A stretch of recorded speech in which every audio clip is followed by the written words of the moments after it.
Aloha, mabuhay, and shalom. Thank you for joining me today. I hope you're doing well. Today I want to share with you my most favorite musical exercise. It's an ear training exercise that I like to do first thing every morning. This particular exercise will allow you to nurture and develop perfect pitch, or what I prefer to call color hearing, as well as to use your relative pitch at the same time.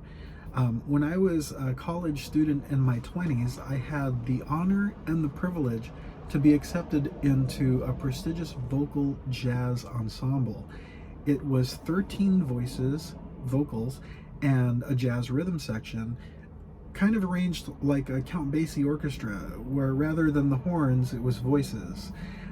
This particular group received multiple awards for Best Jazz College Campus Jazz Album Recordings from Downbeat magazine. So it was a pretty big deal for me to actually be accepted into this group and do 2 full years with them.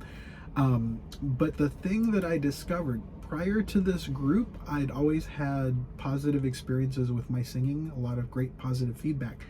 But once I got involved with this group, it became a whole nother ball game. I quickly discovered that I not only had a lot to learn, but I also had a tendency to sing slightly flat.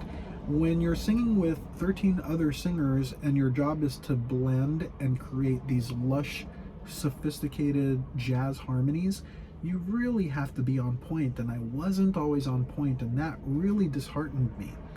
What disheartened me even more is when I asked my professor what I could do about it. I asked if I could train to have perfect pitch. He said no.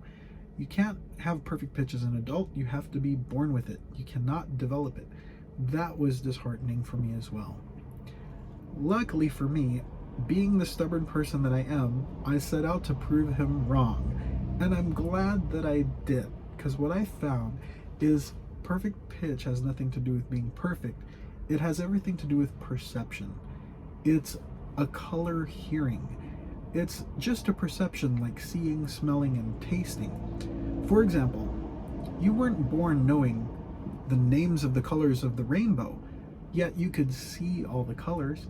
You only learned how to properly name them later on in life.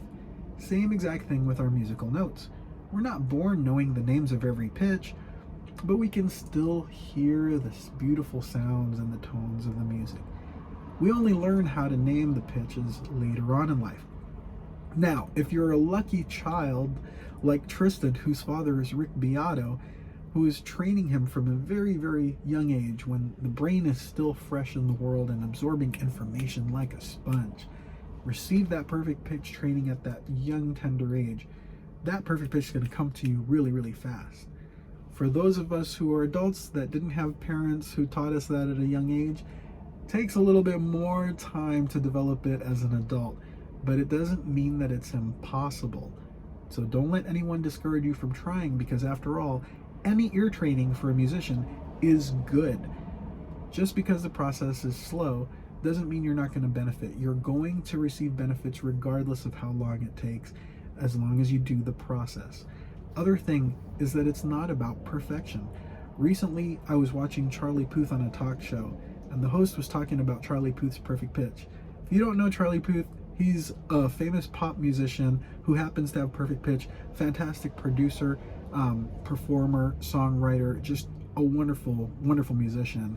And he was on this talk show, and the host started tapping on the mugs to see if Charlie could name the pitch.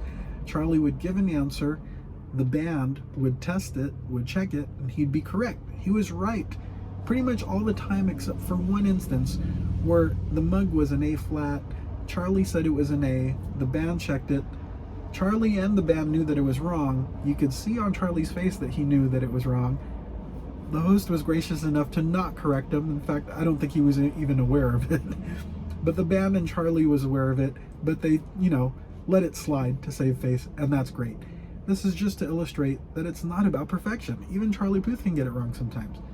It's not about perfection. It's about perception, and it's a perception that can be developed even as an adult if you're patient with yourself and you're consistent. So here's one of the exercises that allowed me to begin to develop this perception. I'm going to show you right now. Shall we get started? All right, here we go. First thing we're going to need are 2 Tupperware containers. I recommend plastic because glass could hurt your ears. One will be empty.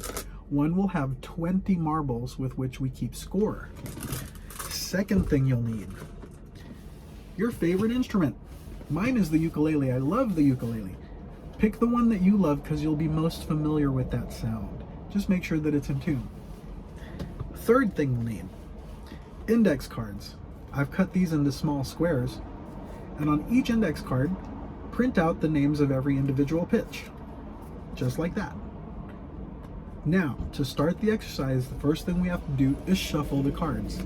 So we don't know what they are and we can't see them, like a raffle, right?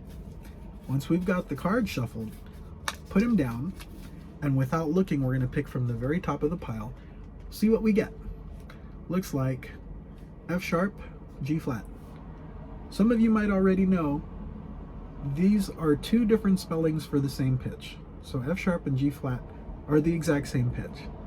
Now here's where the fun starts and how the ear training begins. This is first thing in the morning when your mind is fresh and your ears are clear. We're going to meditate. Close our eyes. We're going to imagine this note in our mind. We're going to try to hear it in our mind first. Feel and just get a sense of that sound. Once you feel like you got that sound in your mind, go ahead and sing it. La. And test yourself. And if you got it right, take a marble, throw it into the empty container, and you've got your first point. Yay! Good job. First point.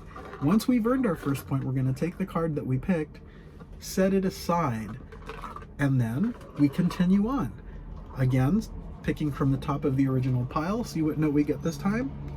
We get an E. Now I know what you're thinking. Well, E is just a whole step below the F sharp that we just sang. We can just use relative pitch to get the right answer. That's perfectly okay. We're not trying to ignore relative pitch just to focus on perfect pitch alone. Music is a hearing art. We need both perfect pitch and relative pitch to be a well-rounded, powerful musician. So don't try to ignore one for the other. Go ahead and use both to try to get the same answer. Close your eyes, try to hear the sound in your mind. La. Check it. If you get it right, take another marble. And now we've got 2 points. Yay! Good job. Now, what you're probably asking is, well, what do you do if you get one wrong? Say the next one we pick is a B, and we accidentally sing a C. La. Oops, that's wrong. It should have been B. B. So we made a mistake. What do we do when we make a mistake? Well, we take the points that we earned and we throw them back in and start from 0. The goal is to try and get all 20 of those marbles into the empty container without making a single mistake. Once you make a mistake, got to pour it back in and start again from 0. This is a fantastic exercise for nurturing and developing perfect color hearing, not perfect pitch, and to practice your relative pitch at the same time. So let's recap what we've learned. Number 1, you can develop perfect color hearing, perfect pitch as an adult. You don't have to be born. We all have this perception. It's just a matter of developing it. Number 2, it's not about being perfect. It's about perception, not perfection, perception. Number 3, be very patient with yourself. The difference between color hearing and relative pitch is that relative pitch is mathematical. It's the mind's understanding of what the ear hears. La, la. That's a perfect fifth. See, it's mathematical. Perfect pitch, though, color hearing, is a more delicate perception. So you have to be extra patient with yourself and be very, very relaxed while you're doing it. Don't rush it. Remember, every minute that you spend doing this ear training is going to benefit you regardless of how long the process takes. You will receive benefits. It's not in vain. So enjoy it. The more you get familiar with these tones, the deeper your appreciation for music will be as a musician and as a casual listener. It's just like you're seeing colors. It's like rather than a black and white TV, it's a color TV. So enjoy it, practice it, If you got value from this video, hit the like button and subscribe to my channel. If you have any questions, let me know. I'm here for you. I'm here to help in any way that I possibly can. And I thank you again for watching. Aloha, mabuhay, and shalom. And we'll look forward to seeing you on another video. Bye for now.